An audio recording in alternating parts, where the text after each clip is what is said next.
Carlos Ramirez, owner of NVS Audio in Roselle, New Jersey.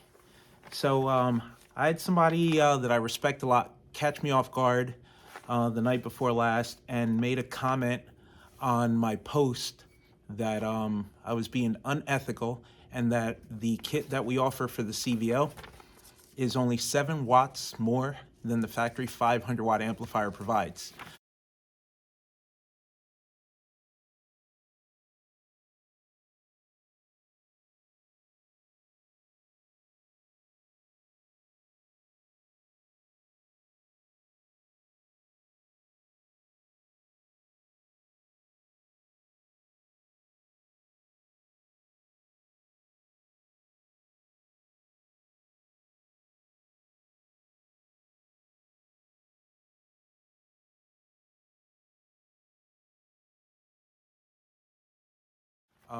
It caught me off guard because this gentleman is very knowledgeable, knows a lot about Harley audio, but his statement was untrue, first of all, and he said a couple of things that just weren't facts. So our solution for the CVO is factory amplifier, you can't remove yet, goes into a DSP. Signal correction happens in the DSP, then the DSP goes out to the amplifier. He's saying we're going to destroy the factory amplifier because you cannot run a factory amplifier into a DSP then into another amp. First of all, that statement's 100% false, or else nobody would ever have a stereo system in their Range Rover, Mercedes, BMW, even a Honda Accord with a factory amplified system, and you're adding two 12-inch subwoofers to the trunk. You have to catch signal from the factory subwoofer to run into the aftermarket amp from the factory amp. So that's factory amplifier into aftermarket amplifier. If you're doing a Range Rover like the one we just delivered and they don't have a fiber optic solution for it, you literally have to take the amplified outputs, go into the DSP, and from the DSP out. I'll even post here how the new Bit1 HD Virtuoso takes 32 volts of input. When you do the math, that's between 200 and 300 watts of input, and there's 12 input channels. The reason there's 12 input channels, it's designed to work on these higher end cars which have multi-channel amplifiers, so it goes from the amplifier into the DSP and out to the aftermarket amplifier.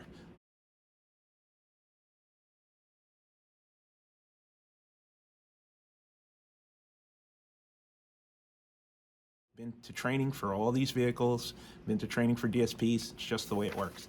And another thing is, DSP doesn't know if it's getting signal from an amplifier or a radio or RCAs, it just knows voltage. So if you send the right amount of AC voltage into the DSP, and as long as you don't overdrive the input, so if it's set up to take 10 volts in, 20 volts in, 30 volts in, if you don't overdrive the inputs, it'll give you a clean output signal, as long as you're not clipping. The second false statement that he made was that the Sound Digital Evo X2 800.4 only puts out 7 more watts than the factory Rockford amp.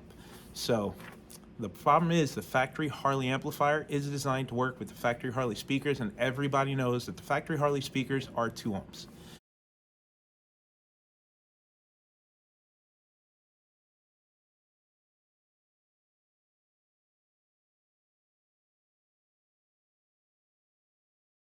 So you're comparing the power output at 2 ohms of the factory Harley amplifier, which is theoretically 125 watts per channel, to the Sound Digital output, but you conveniently chose to show the 4 ohm output of the Sound Digital amp.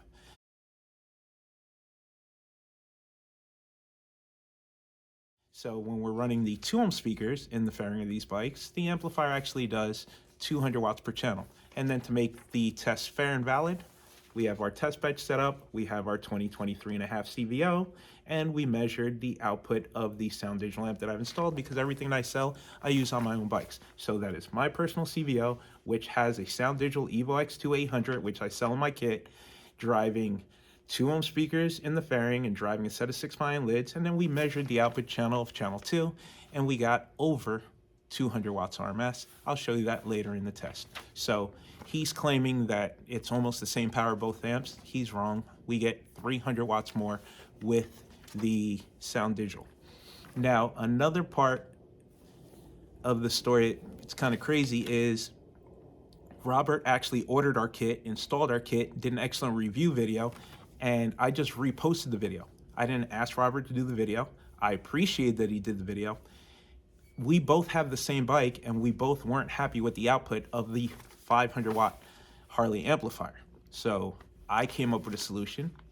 Everybody else is waiting for a solution to come out, and their solution is no solution, because mine is the current solution that works, keeps the factory amplifier in play, adds a DSP, takes signal from the factory amp, sends it. So with my solution, there's no modification. You do 800 watts in the fairing. Currently, the only amplifier fits is the Sound Digital Evo X2, so that's the one that we're using. Every other solution requires cutting, and Robert obviously didn't like the way his bike sounded. That's why he reached out to me. So obviously the 500 watt Harley Rockford amplifier is not enough for him.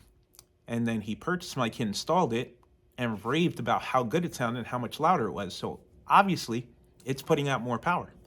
So you're saying that I'm defrauding people? It's just not fair.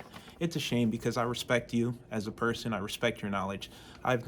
You sell entry-level packages, and that's cool. My clients aren't your clients aren't my clients. And I don't agree with everything that you do and say, but I don't bash you for it. I just don't understand why you would attack me. I don't think that's fair. So let's go over some facts. You called me unethical. I'm probably one of the most ethical people in the game. I have one of the best warranties. Everything that we sell and install is a 3-year warranty, over-the-counter exchange, no questions asked. Even Sound Digital amplifiers. Sound Digital does not offer clients that. I offer clients that. That's one thing I love about electronics, is everything can be tested and proven. So you came up with your opinion and theory, and I tested it and proved you wrong with scientific fact. And we'll get into that later in the video. We tested the Rockford amplifier. I'm not bashing Rockford, I'm not bashing Harley, but the amplifier does not produce 500 watts. I guess it depends on how you test it, and maybe it'll do it for a split second, but that's not what I'm here to discuss. The Rockford amp is a great option, especially if you have a base model bike and you want more output and you want to change the speakers. The Rockford solution is a plug and play. You flash the bike, it's perfect, it worked. It's a great solution, and it's a low cost solution. It'll cost you a few $100 and then some speakers, so you'll probably be into it $1,200. Awesome, great. That's not enough for my clients. That's why I have a shop full of bikes. So, but I can tell you right now, this Rockford amp does not produce 500 watts if you want to compare apples to apples, and the 200 watt amplifier that comes on the base models does not produce 200 watts. I'm not the only one that's tested it, but let's say, for the sake of this test, we're going to say the Rockford amp, the Harley amp, produce every single bit of 500 watts. The Sound Digital amp still produce more power. Also, it's really hard for me to believe that you're going to tell me this amplifier produces 500 watts with the thin gauge wires that are feeding the amplifier and the small amount of heatsink that the amplifier has. People waiting for the interface for these bikes, I'm making a prediction. I'm betting that iDataLink will come out with the solution first. That's one of the reasons I used Arc Audio PSM Pro in all of my kits. The reason I chose to go with the PSM Pro, first of all, it fits perfectly behind the headlight on the new Street Glide and Road Glides, CVO and non-CVO. It's literally just by accident, just happens to fit perfectly, so you don't even have to put it in the top part of the fairing. On top of that, the iDataLink already has a relationship with Arc Audio. So if you're using the PSM Pro and you have a 14 through 23 and use the AR module and the T-harness, you can actually flash the radio flat through the combination of using the AR, and you don't have to go to the dealer. And then one of the nice things, we're actually made a video for this, we just haven't posted yet, but one of the nice things about it is one of the issues when you flash these bikes, 14 through 23, if you go to the dealer can actually override the flash and flash back to stock. With the AR, it will flash itself back to flat as soon as you cycle the ignition, so that's great. We actually ship a lot of these harnesses to clients that don't have access to Harley dealerships or shops with techno research, so we'll ship it to them. They put it on the bike, pull the clutch lever 5 times, we'll literally flash the radio flat if you have 14 through 23. So being that iDataLink already has a relationship with Arc Audio and the solution available, I'm betting that iDatalink's going to beat this first. They're going to offer a flash for the AR, and they're going to offer a new T-harness that's going to plug into the 23.5s and up. and allow you to program the radio or just pull the A to B signal, run it through the AR, translate it, run it through the PSM Pro, and give you clean signal. They might even use the coax input on the DSP. The Arc Audio PSM Pro already takes digital coax. So I don't see it, I'm not an engineer, but I don't see it being too tough for iDataLink to grab the A to B signal, translate it to digital coax, and then feed it into the PSM Pro. That way the digital the signal can stay digital all the way through. I think that may be one solution. And then if not, they'll just have to convert it and do a D to A conversion and have analog RCA 2-channel signal come out. But either way, I'm betting that iDataLink comes out with a solution first. And if iDataLink does, that means Arc Audio PSM Pro is going to be ahead of all the other DSP manufacturers, only because they already have the hardware in place that will take signal from the iDataLink hardware. So that's just my prediction. I haven't spoken to anybody on iDataLink yet. I'm working with a few companies to see who comes out with it first. We're working with a company to see, we should have lid cut-in kits for these bikes available in, I don't know, the next, I'd say 2 to 3 months. We already have a amplifier solution currently. Then the guys from SPL Baggers made an awesome amp tray. So if you're willing to modify the fairing, cut the radio bracket, and shave the headlight flat, you can fit just about any big 4-channel amp on the market.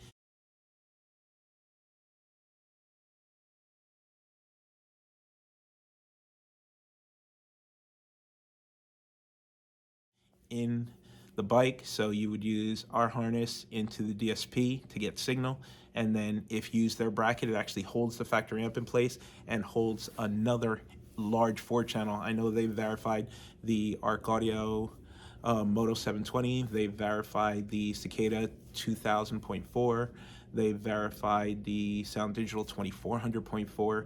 So for you guys that want to do a loud 4-speaker setup, 6-speaker setup, and don't mind cutting the headlight or modifying, SPL Baggers has an amp mount tray solution, and then you can add our DSP harness solution to feed signal into those amplifier solutions. And that's it. I just wanted to make the video to clear up what I feel is a misunderstanding, and that's it. So everybody have a great night. Check it out. I'm going to show you the measurements we took on the bike to show you the real RMS power coming out of this package.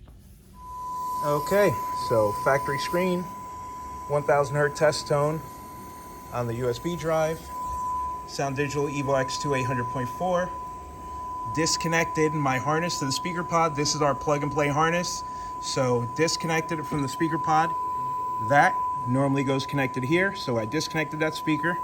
That is channel 2, channel 1, channel 2. So we're testing one channel. There's the connector. There's our test leads.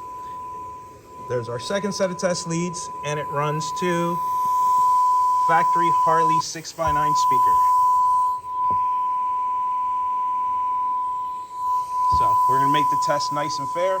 Factory Harley speaker, Sound Digital Evo X2 800.4, one channel hooked up. We have 2 meters hooked up. This is gonna verify AC voltage, so we can do that calculation. This is gonna verify frequency and clipping. So once we hit 20 volts AC, the amplifier is done rated power, and that's 200 watts per channel. Let's see if it does it or a little bit more.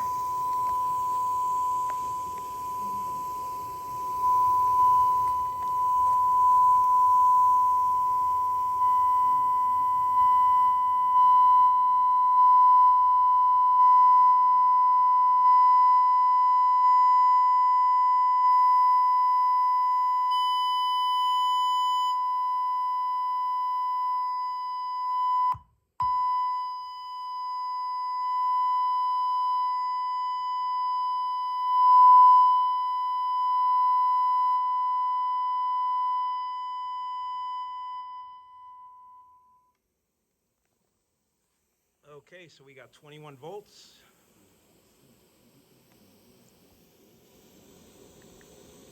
(21) times 21 divided by a 2 ohm speaker. 220 watts. It's about as fair as you can get on the test. Amplifier does 800 watts. Factory Harley Davidson speaker. Our plug and play kit. 23 CVO, 24 and up road glide, street glide.